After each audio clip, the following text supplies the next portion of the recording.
This is your last chance. After this, there is no turning back. You take the blue pill, the story ends. You wake up in your bed and believe whatever you want to believe. You take the red pill, you stay in Wonderland, and I show you how deep the rabbit hole goes.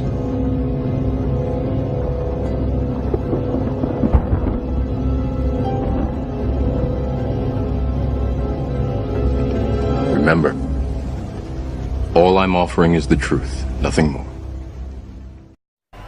I'm going to do things my way, innit? If Wilder works, we're going to make it happen. If Wilder isn't the right opponent for next year, then we'll put it back on into 2019. I'm going to take fights at the right time for me. Yeah, if it's next year or the year after or the year after, when I fight him, I'll be in a position to beat. It's too early for Wilder to fight Joshua, really, but I would like to see it happening in 2 years' time, when they're both huge and we're talking about $1 billion income and not $100 billion income.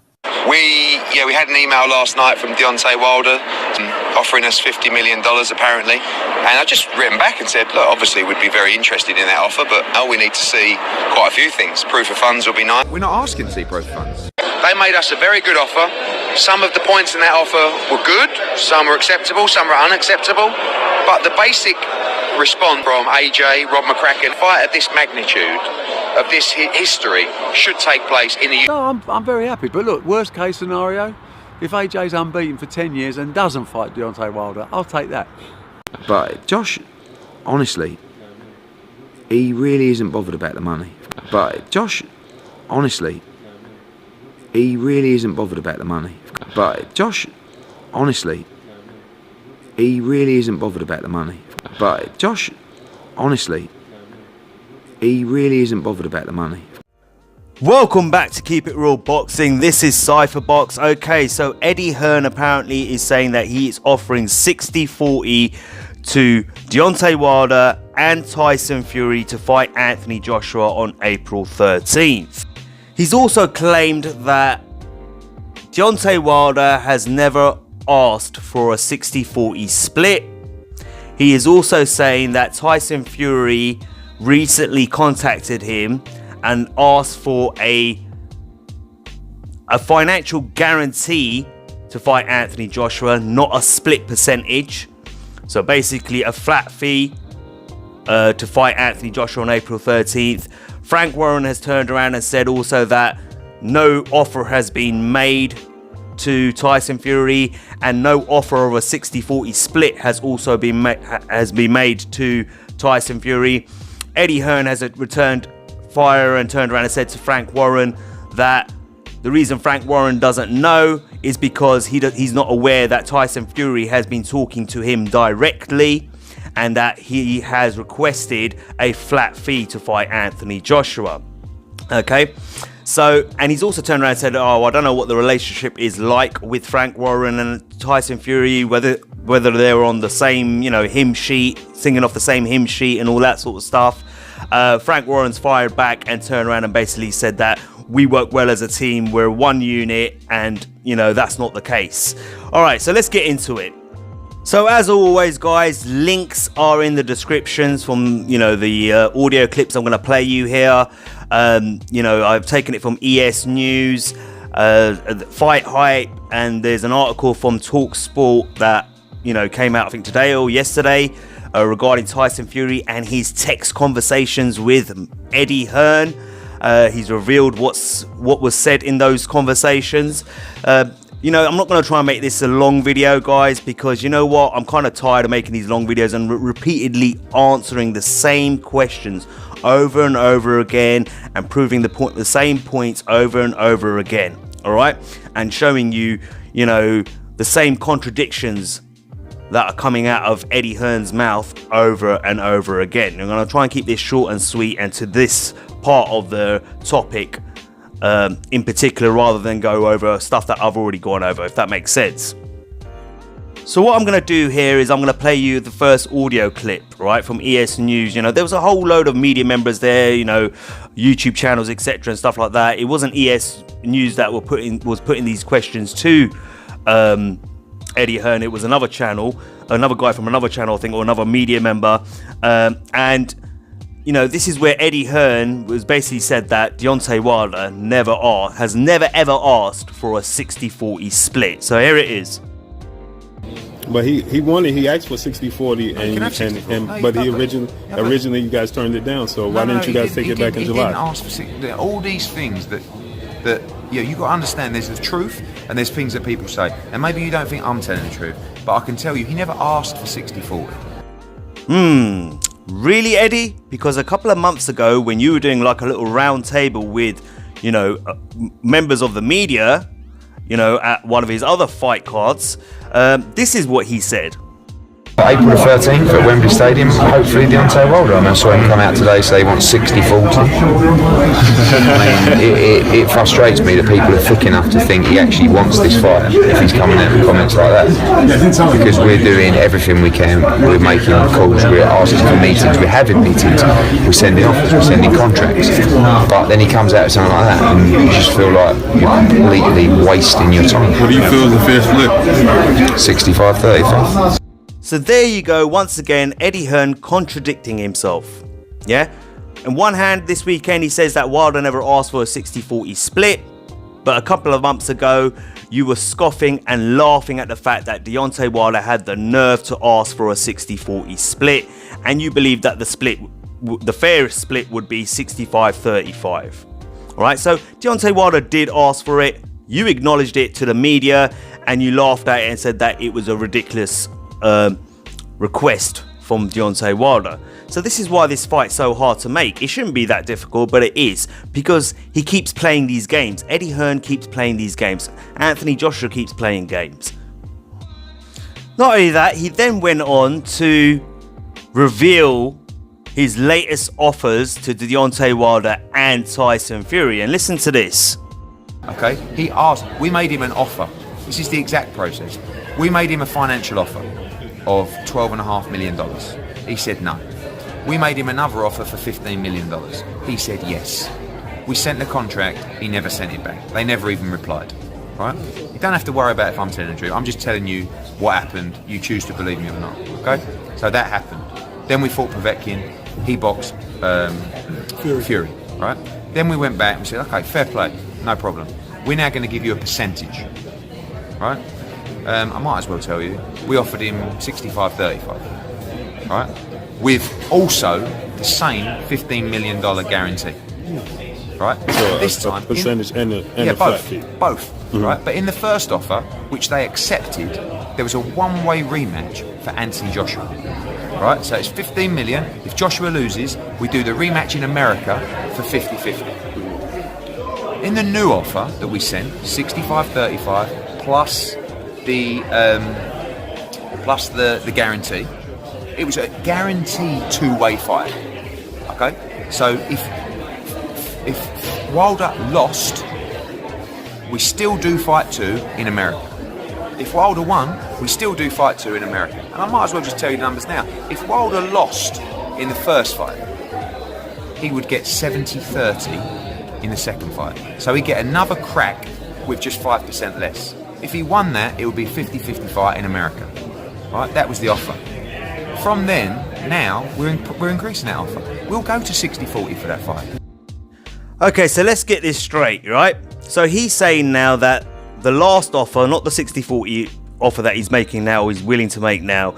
He said the last offer that they made was a 35% split. Yeah, so 65 to AJ, 35 to Deontay Wilder. Deontay Wilder would also get a $15 million guarantee included in that, right? With a two-way fight, right? So if Wilder lost or won, the second fight would be in the US, right? If Wilder lost the fight, he would get a 70-30 split for the rematch. But if Wilder won, it would be a 50-50 split. So basically, if Anthony Joshua wins the fight, if Deontay Wilder, if Anthony Joshua does win the fight, he gets a 70-30 split in his favour for the rematch. If Deontay Wilder wins the first fight, it's a 50-50 split in the rematch. Who's going to take that offer? Yeah, all this talk that Anthony Joshua's been doing, like, take the offer we're giving you. If you beat me and prove you're the best, you got the keys to the kingdom. That doesn't sound like you're giving the keys to the kingdom if Wilder wins the fight. Do you see what I mean? These are the things. This is what I've said before. Poison pellets in the contract. I've said this in the past when they did the $15 million negotiations. I pointed this out in that video. Go look at my playlist that's dedicated to this topic. You can go see all my videos. I've said all these things in the past. But again, he's putting poison pellets in the contract, in the termed offer or term sheet to Deontay Wilder. That's how you put him off. He's not going to accept that offer. Like, I've got no problem with that offer. That deal sounded pretty decent, yeah? I'm not going to lie. 65-35 plus a $15 million guarantee, you know. But the rematch clause is a joke. Yeah, if Deontay Wilder wins, he becomes the A side. If Deontay Wilder wins, he becomes the undisputed champion of the world. Okay? The fight's in the US. That means they dictate and have control of the fight. Team Wilder, not Team AJ. But it's like you're still trying to keep control of the earnings of the rematch by saying sign this contract and agree to this 50-50 split if AJ loses to you in the rematch. So there's a 50-50 split in the rematch if AJ was to lose to you. Do you see what I mean? Of course Deontay Wilder's going to turn that offer down. Which fighter would take up that offer? Which champion? None of them. Yeah? If you're offering a 70-30 split in AJ's favour, if AJ wins the first fight, then it should be reversed and a 70-30 split should be in the favour of Deontay Wilder in the rematch if he beats Anthony Joshua. So there you go. You put a poison pellet in there. Deontay Wilder would turn that down and he'd say, oh, he doesn't want the fight. You know, recently this weekend, he's turned around and said that Deontay Wilder's petrified of Anthony Joshua. But I did a video about, you know, earlier last week, and where I played you audio where he turned around and said that both AJ and Wilder are fearless of each other. But now you're saying he's petrified of AJ. Make up your mind. Like, seriously. Do you know what I mean? Who's going to take that offer? It's designed for Wilder to turn down that offer. So they could turn around and say, look, we put a great offer on the table for him and he still doesn't want to take it. He don't want the fight. When actually what you've done is you've dropped a poison pellet in there, knowing he's going to turn down the fight, as always. Yeah. And try and play that game. Oh, he doesn't want the fight. But that's not a fair deal, not a fair contract. And Deontay Wilder's going to obviously turn around and say, hey, I'm the undisputed champion of the world if I beat Anthony Joshua. I'm in control and I dictate what the split's going to be for the rematch. Just like you guys are trying to dictate for the first one. Right? I've got nothing wrong with a 60-40 split, but if you're going to put little pellets in the poison pellets in the contract like that, in the term sheet to Deontay Wilder, yeah, like I said before, you're not going to fool me, man. You're not going to fool me. You know, I know, listen, look, I know what the AJ fans think or whatever. You think what you want to think, yeah? You keep denying and behaving all deluded, you know, and just believe whatever Eddie Hearn tells you and choose to ignore all these facts that I always present to you guys. That's fine, yeah? Don't care. You disagree with me, that's fine. But I'm calling it as I see it and as I hear it. And that, for me, is a good offer. 35% guaranteed $15 million on top of that. But the rematch clause is the poison pellet, which will turn around and he knows Deontay Wilder is going to turn that down. Yeah, and as he said, he didn't even bother replying to it, which gave you your answer that no, we don't want that deal. Now he's saying he's willing to offer 60-40. All right, we'll wait and see. Now on to Tyson Fury, right? So he's basically said that Eddie Hearn, he said that Tyson Fury has been in contact with him directly. He's happy to take a guaranteed guaranteed flat fee. But he said he's got no problem offering Tyson Fury a 60-40 split as well, but it's not going to be 50-50. Well, TalkSport, did a article recently, and where Tyson Fury revealed what was said in those text messages with Eddie Hearn. I'm going to bring it up on the screen now for you. So here's how the conversation went between Eddie Hearn and Tyson Fury, and this was from the text messages. This is what Tyson Fury has revealed. It says here, Hearn, before we make our move, is it worth having a conversation about the fight? Fury, I'm ready, how much? No reply, so Fury sent another text. Have you gone cold on me? Hearn, no, I want to do things properly. Fury, send me your offer in writing, how much? So where in that does it say anything about any kind of offer or Tyson Fury requesting a flat fee, a lump sum of money to fight Anthony Joshua? You know, where's Eddie Hearn's reply in that in terms of, yeah, this is how much we'll offer you in terms of money or whatever? Do you see what I mean? And you know what, a lot of people say, well, you know what, you haven't seen the rest of the conversation. Yeah, I get what you mean. But at the same time, with everything Eddie Hearn has said over the last year and the things that I've proven about Eddie Hearn in terms of this whole situation, yeah, you're right, I don't believe Eddie Hearn. I still don't believe him. Like I said, you can have your opinions and you can believe whatever you want. But at the moment, I do not believe Eddie Hearn, and I don't buy the things that he's saying. Simple as that. Clearly, that Frank Warren was right. No real offer has been made to Tyson Fury. Whether it be, directed at Frank Warren, which it wasn't, or whether he's been trying to deal with Tyson Fury directly and go behind Frank Warren's back and trying to create a divide between the two. I don't know. But the simple fact of the matter is, an offer has not been made to Tyson Fury yet. If he beats Deontay Wilder in the rematch, there is a very good chance that he will get that fight at 50-50. Deontay Wilder knocks out Tyson Fury, looks spectacular, and that does 6, 7, 800,000 buys. Is it a 50-50? I don't know, quite possibly. So basically what Eddie Hearn's just said there, that either fighter, doesn't matter which one, Wilder or Fury, whoever wins their rematch, and providing they win that fight in spectacular fashion, get 700 pay-per-view buys plus, could get potentially 50% when they fight Anthony Joshua. So why would they fight Anthony Joshua in April if they're better off fighting each other and putting themselves in a better position to get a better deal to fight Anthony Joshua? Second of all, I said this in my last video, the best option for Fury and Wilder is to fight one another. They've already raised their profiles, with the first fight, and put himself in a better position in terms of negotiations with AJ. A rematch would only increase that position. Do you understand? It would only elevate them even further when it comes to the negotiation tables to fight Anthony Joshua. Okay, moving on from all this nonsense from Eddie Hearn from this weekend. Again, you know what? I get tired of that topic, to be honest with you. It's just so obvious, but I think AJ fans do see it. They just choose to ignore it. This is what happens. And I get accused of being a fanboy and all this sort of stuff, which I'm not. But this is what you get from fanboys.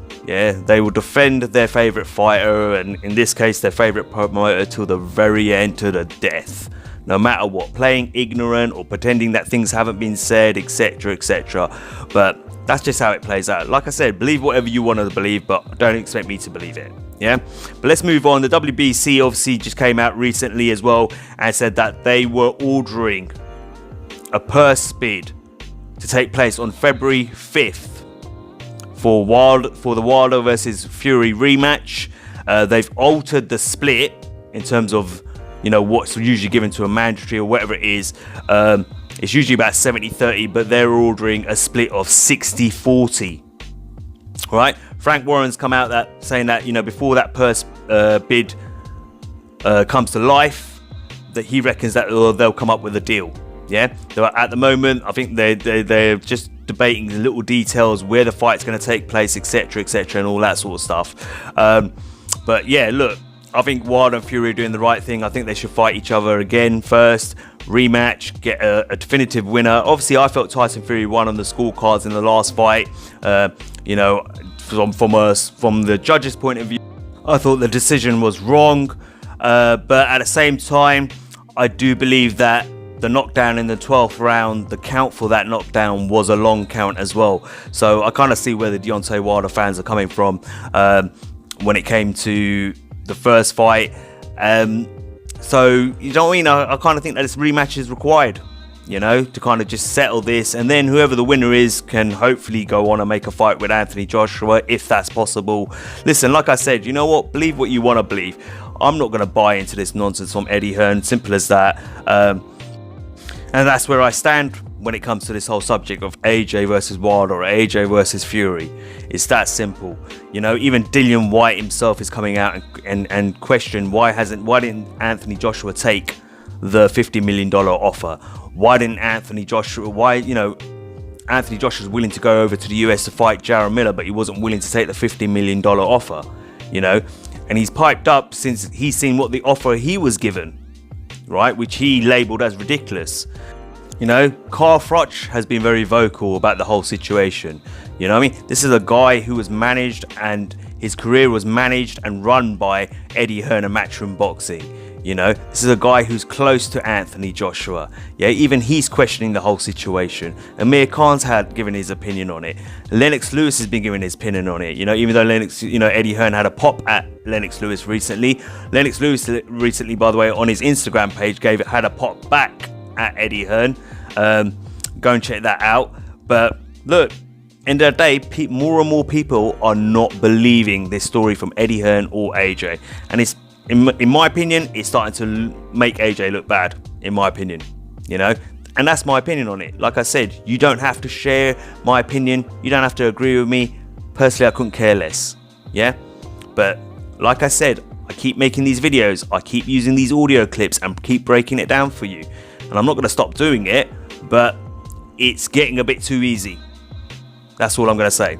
Anyway, guys, as always, like, share and subscribe. Until next time, this is Cypherbox reminding you to keep it real.